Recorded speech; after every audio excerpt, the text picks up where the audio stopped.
السلام عليكم ورحمة الله. ازيكم عاملين ايه؟ كل سنة وانتم طيبين. النهاردة هنحضر فطارنا معاكم بإذن الله. فطار كده سهل وبسيط كده، ومش هياخد معاكي وقت بإذن الله.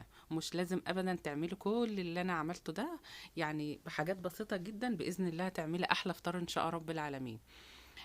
بصوا، انا يعني لازم في رمضان نعمل الاكله دي.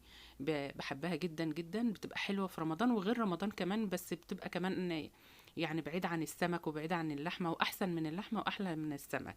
بجد والله حلوه جدا وبتفتح النفس كده وتغيير بقى، تغيير في الاكل بعيد عن الحاجات التانية دي والطبخ والحاجات دي.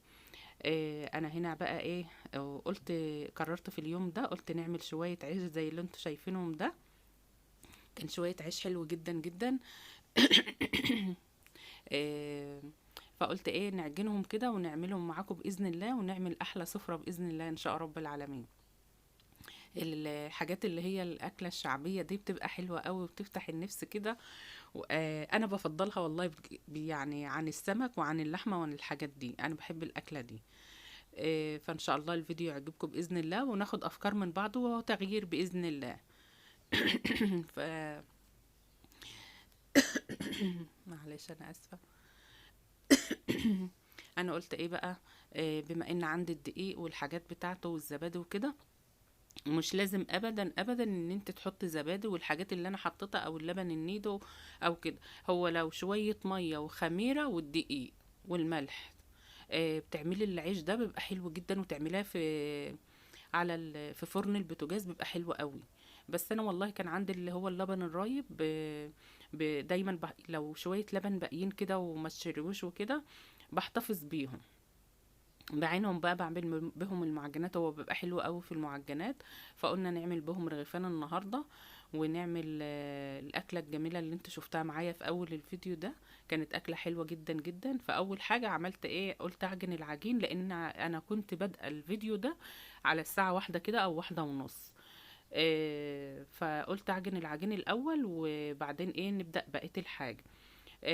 طبعا علشان يخمر معايا بسرعة بولع الفرن بتاع البوتاجاز حوالي يعني دقيقتين ولا حاجة كده، واطفيه. وبعدين ايه اعين فيه احط فيه العجين، بيخمر معايا بسرعة وبياخدش وقت خالص. بعمل الحركة دي في الصيف او الشتاء. وبعدين ايه قلت احنا هنعمل بقى مسقعه، بتبقى حلوه جدا. الطريقه اللي انا بعمل بيها المسقعه دي حلوه قوي قوي. بتعملها بالطشه كده بالثوم والخل، تحفه وريحتها ما اقولكوش. فالمهم بدات بقى اقطع بتاع البتنجان كده مكعبات صغيره كده، مش صغيره قوي ولا كبيره قوي. وكل ما اقطع دور اعصر عليه عصرة ليمون واحط شوية ملح، علشان ما يسودش منك ويفضل ايه لونه ابيض كده لحد الاخر.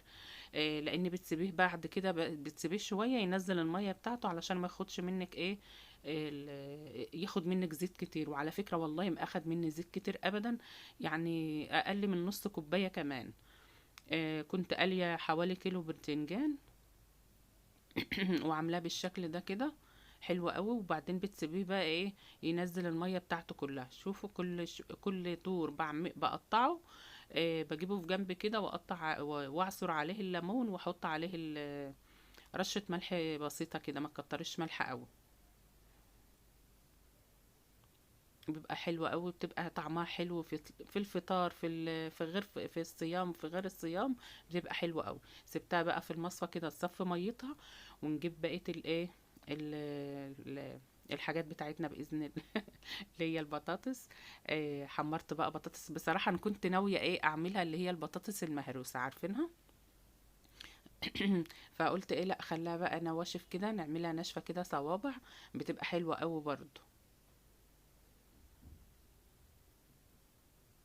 جهزت الحاجات ده كلها. على ما جهزتها وكنت بدأت، كنت عملت بقى المسقعة قبل ايه، اللهم صل عليك يا نبي، قبل العجين ما يخمر. لما نزلت بقى من على السطح كملت بقية الحاجات، وكملت بقية الفطار وعملنا عصير. بالرغم ان انا كنت بادئة متأخر، بس والله انجزت في اليوم ده والحمد لله.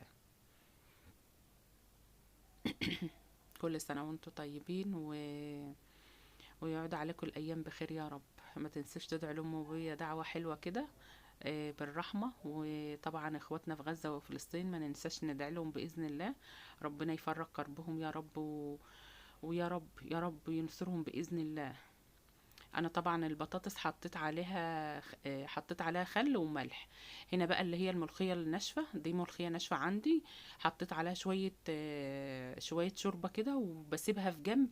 اما بتعملي الخطوه دي بتدي طعم حلو قوي للشوربه وللملوخيه، وكمان تحس ان هي لونها اخضر كده، بتبقى حلوه قوي بجد يعني. لما تيجي تعملي اللي هي الملوخيه الخضراء اعمليها بالطريقه دي، هتبقى حلوه قوي قوي وهتعجبك باذن الله. هنا بقى الفلفل اللي احنا هنعمله مع المسقعة. المسقعة اللي انا هعملها دي مش بعمل لها طماطم كتير ومش بعصر الطماطم. لو عملتيها بالطريقة دي حلوة قوي قوي. يعني اقل من نص كيلو طماطم على الكيلو البتنجان. بقطع الطماطم مكعبات صغيرة كده، وبقوم رش عليها رشة ملح علشان الطماطم تطرى معايا. عم محمر البتنجان وكده. البتنجان بتحمريه، شوف الزيت كمية قليلة واتبقت مني كمان، اتبقى مني كتير كمان يعني. بتديله لون بس اصفر كده، هتشوفوه معايا باذن الله، لون اصفر بس خفيف كده وخلاص اهو. مش هو اللي هو التحمير القوي ده، لا. هنا بقى هنزل بالفلفل. حط بقى فلفل الوان، عندك فلفل احمر، عندك الالوان يعني اي فلفل عندك حطيه. هنا بقى اللي هي الطشه بتاعت المسقعه. بتحمري تومه كده وبتنزلي بحبه حوالي معلقه خل. بس هنا الازازه كانت هتقع مني.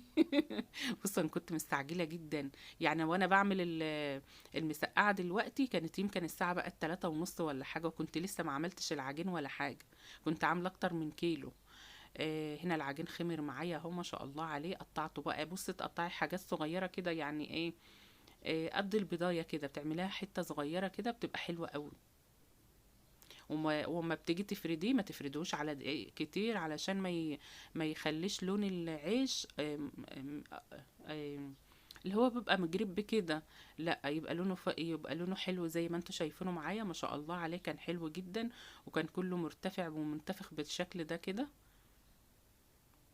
والله بقيت احدفه كده يعني، انا عندي المطرحه بس بقيت اعملهم بايدي، بحدفهم بايدي كده في الفرن، لان هو كنت عامله الحجم صغير اصلا. شوفوا بقى لما طلع معايا من الفرن تحفة بجد، حلو قوي، وريحته ولونه وطعمه وكل حاجة بجد كان حلو قوي قوي. هنا بقى الفطار بتاعنا اهو الحمد لله. انجزت وخلصت والملوخية بتاعتنا الجميلة والبطاطس والكاتشب وليمون والمسقعة. بصوا كان فطار حلو جدا ويفتح النفس كده. وهنا عملت اسمها فراولة باللبن والموز، كانت حلوة جدا. والفول عملته بالطحينة، انا كنت ناوية اعمله بالطماطم بس قلت كفاية المسقعة وكده. وسلطة والحمد لله، وربنا يديمها علينا نعمة ويحفظها من الزوال. واشوفكم على خير بفيديو جديد، مع الف سلامة.